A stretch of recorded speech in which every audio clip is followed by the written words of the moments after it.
And I still remember one day, it was around past midnight, and our consulate in Mazar-e-Sharif in Afghanistan was under attack.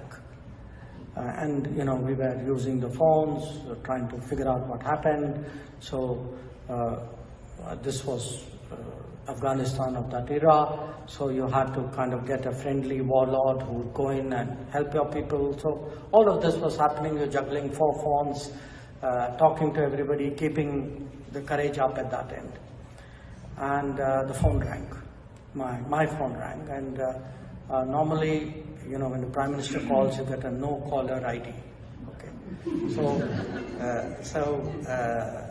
yeah, it sort of took me a bit by surprise.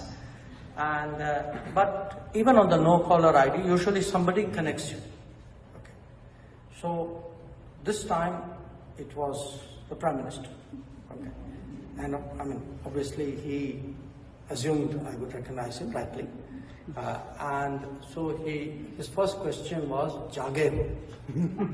I said, "Haan sir, it's 12:30, what else could I be doing other than being awake?" Because in his life that is probably natural.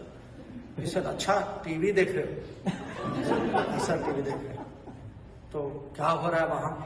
So, because he assumed that's exactly what I'd be doing. I said, "Nahi sir, wo abhi attack chal raha hai, par abhi help is on its way, etc." So, exchange. So then he said, "अच्छा, जब खत्म हो जाएगा मुझे phone कर देना." So I said, "sir, इसमें 2-3 घंटे और लगेंगे, तो जब हो जाएगा मैं आपके यहाँ बता दूंगा." So there was a pause. He said, "मुझे फोन कर देना." Okay.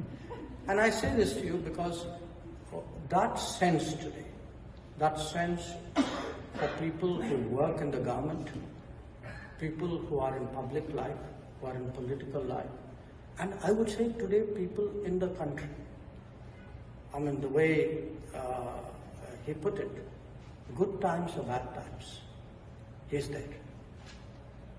And politicians are always there in good times. Okay, so that's in many ways really the difference. The fact that when things are difficult, and we saw that during COVID. We saw that during COVID. There were many, if you look around the world, how leaders handled COVID. Not everybody stepped up, not everybody said, "I will take that difficult call, it is my call." And to handle the consequences of very big decisions, which at that time you took, with the enormous risk of what was being decided. That is really an extremely, I would say, singular quality, and which then brings me